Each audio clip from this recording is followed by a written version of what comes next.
My fitness tracker recorded what my personal trainer did while I was unconscious. Paramedics said another set would have killed me.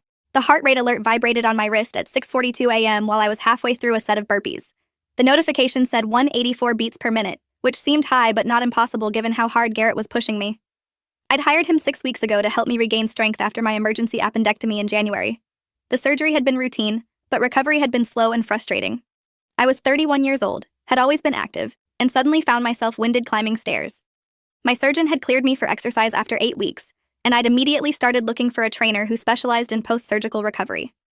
Garrett Nash had come highly recommended by 3 different people at my gym. He had certifications from 2 major fitness organizations, 10 years of experience, and a client list that included athletes and executives. His rate was $85 per session, steep but supposedly worth it. He'd designed a careful progression plan for me, starting with modified exercises and gradually building intensity. The first 4 weeks had gone well. I'd felt stronger, more energetic, back to something resembling my old self. Then week 5 started and Garrett changed the programming completely. He said I was ready to push harder, to really challenge my limits. The workouts became brutal, hour-long sessions that left me dizzy and nauseous. I'd mentioned feeling unwell several times, but Garrett always said that discomfort was part of growth, that my body needed to remember what real effort felt like after months of being sedentary during recovery. This morning's session was our 11th overall, 3rd of the new intense program. Garrett had arrived at my apartment at 6 a.m. sharp, the way he always did. I lived in a 1-bedroom place in a building with a small gym in the basement, but Garrett preferred training clients in their homes where he could control the environment and equipment. He'd brought his usual gear, resistance bands, kettlebells, a jump rope, and the water bottles he always provided. He said proper hydration was crucial for performance and recovery, so he prepared electrolyte drinks for both of us before each session. His bottles were marked with measurements, and he insisted I drink specific amounts at timed intervals. I'd thought it was excessive at first, but he'd explained that dehydration could slow recovery and increase injury risk. The workout had started with a warm-up, then moved into circuits. Push-ups, mountain climbers, kettlebell swings, burpees.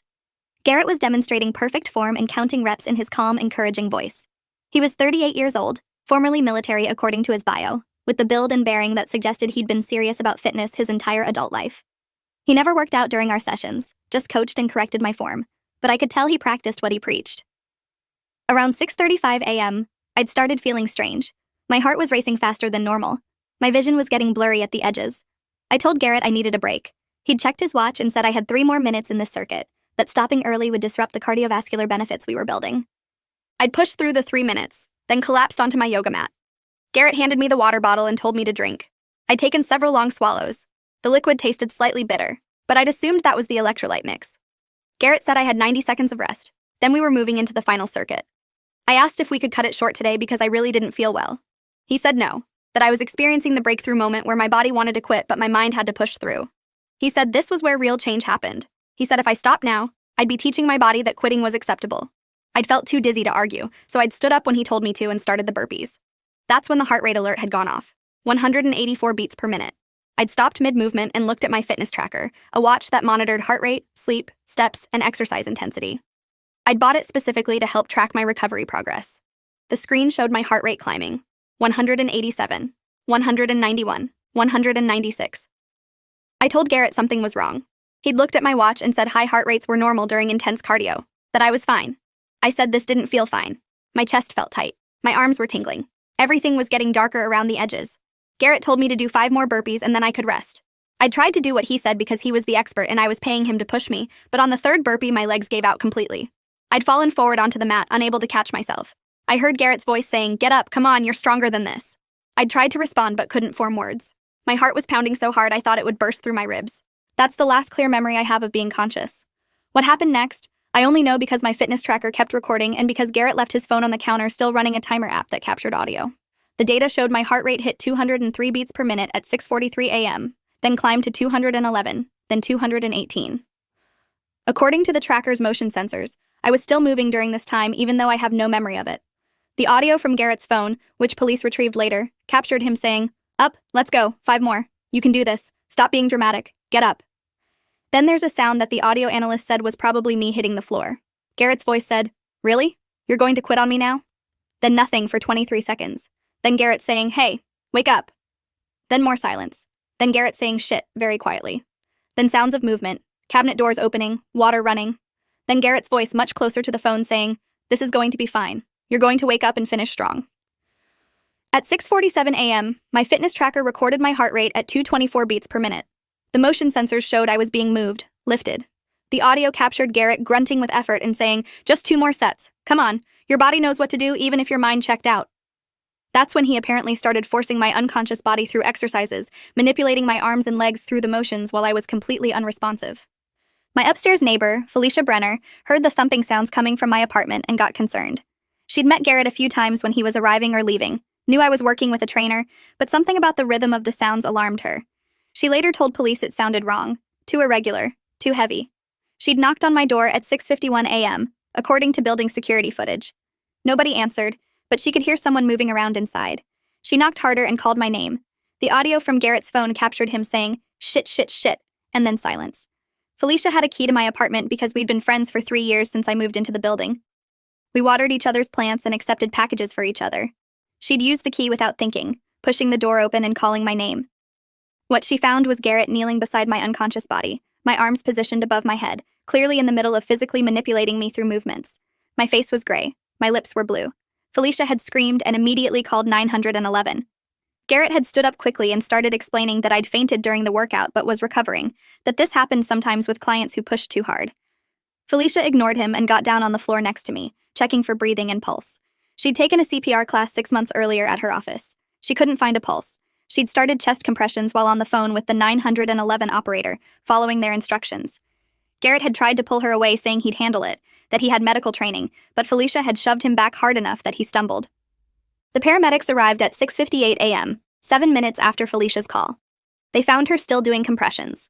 My heart rate, according to my fitness tracker, was 241 beats per minute, dangerously into the range where cardiac arrest becomes likely. The paramedics had taken over immediately, attaching their equipment, starting an IV, administering medications I'd later learn were meant to slow my heart rate and stabilize my blood pressure. One of the paramedics, a woman named Lisa Valdez, had asked Garrett what happened. He'd said I'd been exercising and collapsed, probably just dehydration or low blood sugar. Lisa asked what I'd consumed before the workout. Garrett said just water with electrolytes that he'd prepared. Lisa asked if she could see the bottle. Garrett had hesitated, then handed it to her. She'd smelled it and immediately asked what exactly was in the electrolyte mix. Garrett said just standard supplements, magnesium, potassium, B vitamins. Lisa asked if there were any stimulants. Garrett said a small amount of caffeine for energy. Lisa asked how much. Garrett said maybe 200 milligrams. Lisa's expression had changed. She asked if I had any pre-existing heart conditions, or if I was taking any medications. Felicia answered that I'd had surgery recently, but was otherwise healthy. Lisa told her partner that they needed to transport immediately, possible stimulant overdose with cardiac complications. They'd loaded me into the ambulance at 7:04 a.m. My fitness tracker stopped recording at 7:06 a.m. when Lisa removed it from my wrist to access my pulse point, but by then it had captured everything that mattered. I woke up in the ICU at County Hospital at 11:23 a.m., according to the clock on the wall. There were electrodes on my chest, an IV in my arm, monitors beeping steadily. My head felt full of cotton and my entire body ached. A nurse noticed me stirring and came over asking how I felt. I said confused and asking what happened. She said I'd had a cardiac event during exercise and been brought in by ambulance that morning. She said the doctor would explain everything, but I was stable now. I asked where Garrett was and whether he'd stayed to make sure I was okay. The nurse's expression became guarded. She said a police detective wanted to speak with me when I was ready. That's when I started to understand that something was very wrong. Detective Raymond Cross came to my room at 2:15 p.m. He was in his mid-50s, with gray hair and the bearing of someone who'd seen too much to be shocked by anything. He asked if I felt well enough to answer questions. I said yes, though I still felt weak and disoriented. He asked me to describe everything I remembered from that morning's training session. I walked through it, the workout intensity, feeling unwell, the heart rate alerts, collapsing on the mat. He asked about the water Garrett had given me. I said he always brought prepared electrolyte drinks. Raymond asked if I'd ever asked what was in them. I said no, I'd trusted him because he was a certified trainer. Raymond's expression suggested that trust had been misplaced. He told me the paramedics had brought Garrett's water bottle to the hospital. The emergency room physician had ordered it tested because Lisa suspected something was wrong. The toxicology results had come back an hour ago. The electrolyte drink contained caffeine, but not 200 milligrams. It contained 800 milligrams, equivalent to about 10 cups of strong coffee. It also contained ephedrine, a powerful stimulant that's banned in dietary supplements in the United States because of its cardiovascular risks. It contained synephrine, another stimulant derived from bitter orange. It contained yohimbine, a supplement that increases adrenaline. The combination was essentially a homemade pre-workout formula designed to dramatically increase energy, focus, and exercise performance. It was also extremely dangerous, especially for someone like me who just had surgery and whose cardiovascular system was still recovering. Raymond asked if I'd known Garrett was giving me these substances. I said absolutely not, that I'd never have agreed to that I'd been very clear about wanting a safe post-surgical training program. He asked if Garrett had ever mentioned supplements or performance enhancers. I said no, just that his electrolyte drinks would help with recovery. Raymond nodded and wrote this down. He said the hospital had run blood tests on me and found levels of all 4 stimulants that were far above therapeutic ranges. My peak blood pressure had been 214/143, stroke-level numbers. My heart had been in supraventricular tachycardia, a dangerous rapid rhythm.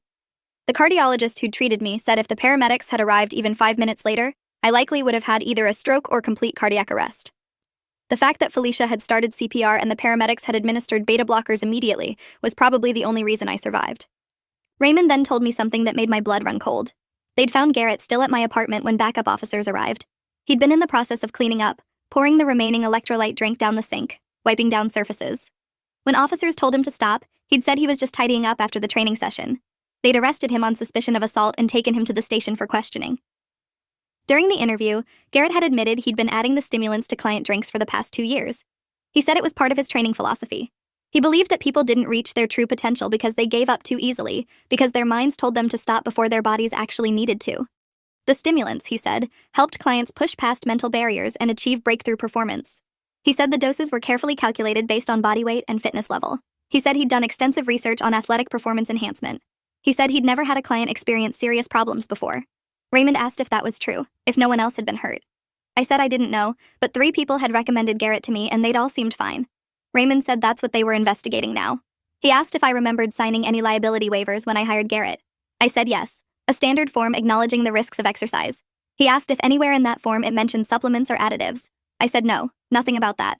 Raymond said good, because that meant Garrett had drugged me without informed consent, which elevated this from negligence to criminal assault. The hospital kept me for 3 days running tests on my heart and kidneys to check for damage from the extreme stress and the stimulant overdose. My cardiologist, Dr. Evelyn Hunt, was 43 years old and specialized in sports cardiology. She explained that the combination of stimulants Garrett had given me created a perfect storm of cardiovascular stress. The caffeine and ephedrine increased my heart rate and blood pressure. The synephrine and yohimbine amplified those effects. When combined with intense exercise, my cardiovascular system was pushed far beyond safe limits. She said my heart had essentially been running at maximum capacity for at least 20 minutes based on my fitness tracker data. She said for someone in peak athletic condition, that might have been survivable, uncomfortable and dangerous, but survivable. For someone 3 months post-surgery whose cardiovascular system was still healing, it was potentially lethal. She showed me printouts of my heart rate data from the tracker. The graph looked terrifying, climbing steadily from my normal resting rate of 68 beats per minute to peaks above 240. Dr. Hunt said anything above 200 was extremely dangerous for sustained periods. Above 220, the heart struggles to fill with blood between beats, meaning it's pumping but not effectively circulating oxygen. At the levels I'd reached, cardiac arrest or stroke were imminent. She said the fact that I'd survived was honestly remarkable, a combination of my age, Felicia's fast action, and the paramedics' quick administration of beta blockers. While I was in the hospital, Raymond's investigation expanded rapidly. He'd contacted all of Garrett's current clients, 15 people who'd been working with him regularly. 8 of them agreed to be interviewed. Of those 8, 5 reported experiencing unusual symptoms during training sessions over the past 6 months. Rapid heartbeat, dizziness, nausea, tremors, anxiety. 2 had gone to urgent care after sessions, where they'd been diagnosed with dehydration and told to rest. One woman named Jenna Kowalski had fainted during a session 3 months ago. Garrett had told her it was low blood sugar and made her eat a protein bar, then continued the workout. She'd felt awful for days afterward, but had trusted that Garrett knew what he was doing. Another client, David Fong, had experienced chest pains so severe he'd thought he was having a heart attack. He'd gone to the emergency room where they'd run tests, found elevated heart rate and blood pressure, but no signs of actual cardiac damage. They'd told him to avoid stimulants and intense exercise for a week. David had stopped working with Garrett after that, but he'd never connected the chest pains to anything Garrett had given him.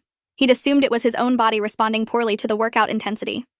Raymond asked all of them if Garrett had ever provided drinks or supplements. 7 of the 8 said yes. Garrett always brought electrolyte water and insisted they drink it during sessions. He said it was part of his professional service, ensuring clients stayed hydrated with the right minerals. Raymond obtained warrants to test the remaining contents from Garrett's supply containers, which they'd seized from his vehicle during the arrest. Every single container tested positive for the same combination of stimulants found in my drink. The concentrations varied, suggesting Garrett was adjusting doses based on something, possibly client size or his assessment of their tolerance. One container had concentrations nearly twice what I'd been given.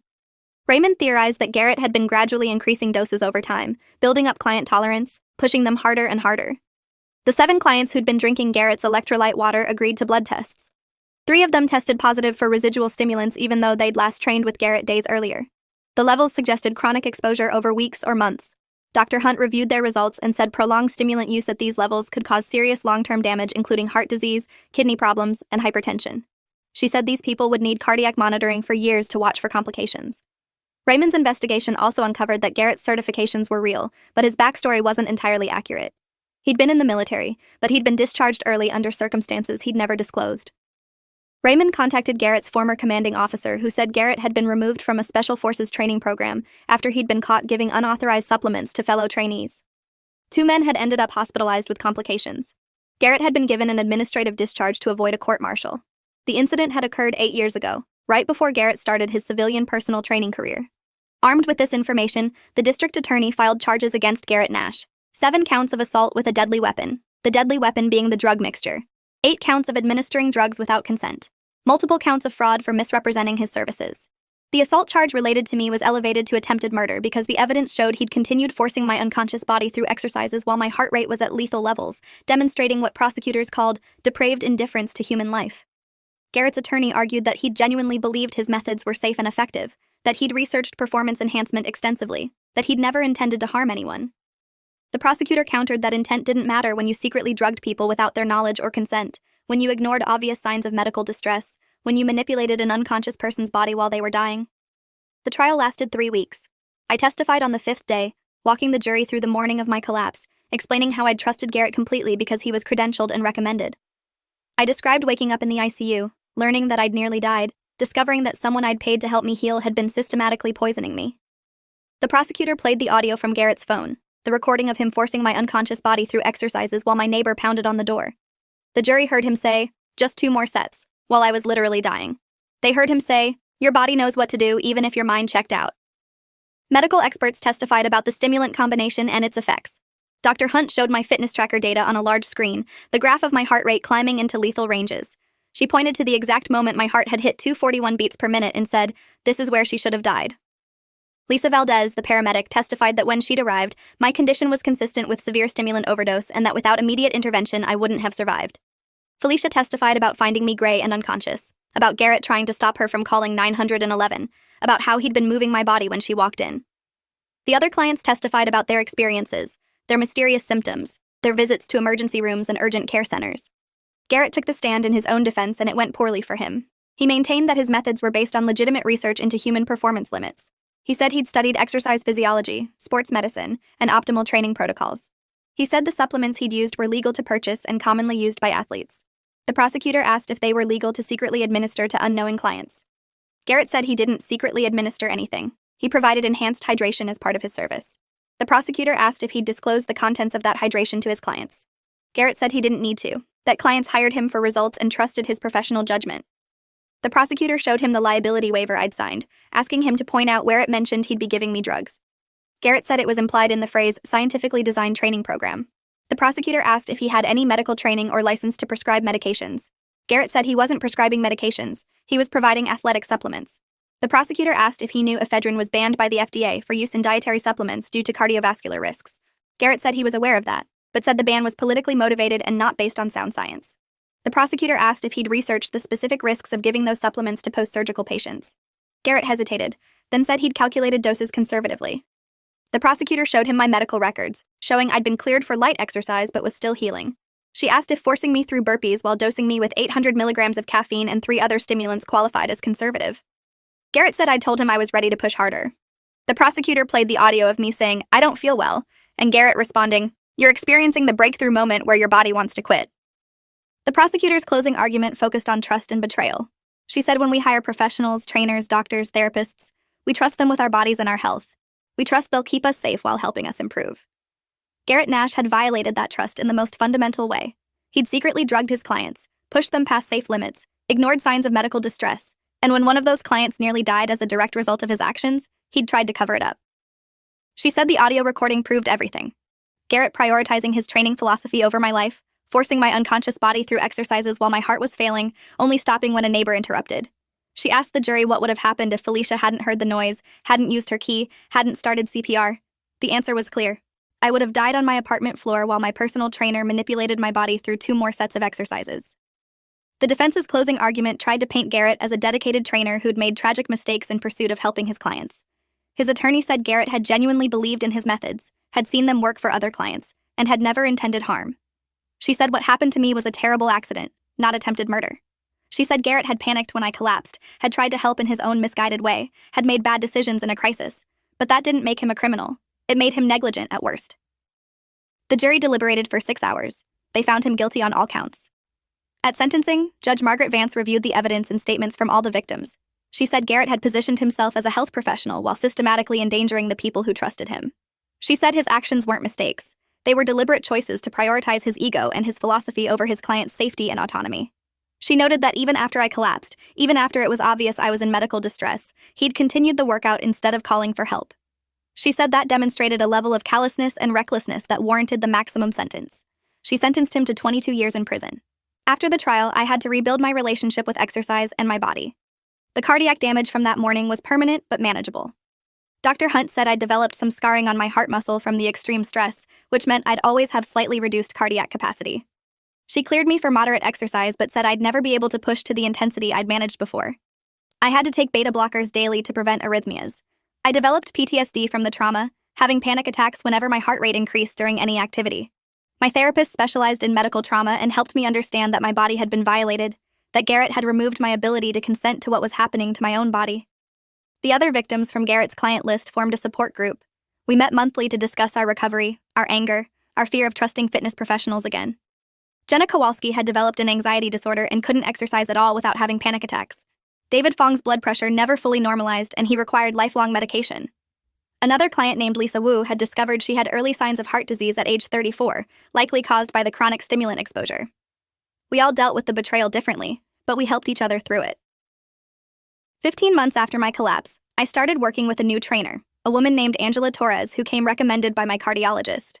Our first session was just talking, me explaining what had happened and my fears about trying again. Angela was patient and understanding. She showed me all her credentials, explained her training philosophy which centered on client autonomy and informed consent, and said we'd work at whatever pace I felt comfortable with. She never brought drinks or supplements. If I wanted electrolytes, I prepared them myself, and she never touched them. Every session started with me checking in about how I felt, and if I said I needed to stop, we stopped immediately with no questions. She helped me slowly rebuild strength and trust over months of careful, controlled work. The fitness tracker I'd been wearing that morning became evidence in the trial, and after the case closed, police returned it to me in a sealed evidence bag. I couldn't bring myself to wear it again. It had saved my life by recording everything, but looking at it brought back memories of that morning, of my heart rate climbing into impossible numbers while I died on my apartment floor. I kept it in a drawer for a year before finally donating it to a museum that collected items related to important legal cases. They wanted it for an exhibit on how personal technology was changing criminal investigations. My data, that graph of my heart rate spiking to 241 beats per minute, was used in medical conferences as a teaching example of stimulant-induced cardiac crisis. Dr. Hunt presented it at 3 different cardiology symposiums, explaining how the combination of drugs and exercise created a life-threatening situation and how emergency intervention had saved me. Felicia and I became closer friends after everything. She said she still had nightmares about finding me that morning, about how close she'd come to not checking on the noise, to assuming everything was fine. I told her she'd saved my life and I'd never be able to properly thank her. She said I'd have done the same for her. She was right. The building added a defibrillator to the lobby after my incident and organized CPR training for any residents who wanted it. Felicia joked that I'd improved building safety for everyone. 3 years after my collapse, I ran into one of the people who'd originally recommended Garrett to me. She apologized profusely, said she'd had no idea what he was doing, that she'd worked with him for months and thought his methods were just intense but effective. She said she'd experienced some of the symptoms, the rapid heartbeat and dizziness, but had attributed them to getting out of shape. She'd never suspected her trainer was drugging her. I told her it wasn't her fault, that Garrett had been skilled at manipulation and deception, that he'd cultivated trust specifically so he could violate it. She asked how I was doing. I said I was surviving, getting stronger in ways that had nothing to do with physical fitness. I stopped training with Garrett Nash the morning he nearly killed me with his secret stimulant cocktail and his delusional belief that pushing unconscious clients through exercises was appropriate. Paramedics arrived just minutes before my heart would have given out completely. The decision to trust my fitness tracker's heart rate warnings, to question why I felt so wrong, came too late to prevent the poisoning but just early enough that I survived to expose what he'd been doing to dozens of people. The betrayal fundamentally changed how I approach trust, professional relationships, and my own body's boundaries. But I'm alive.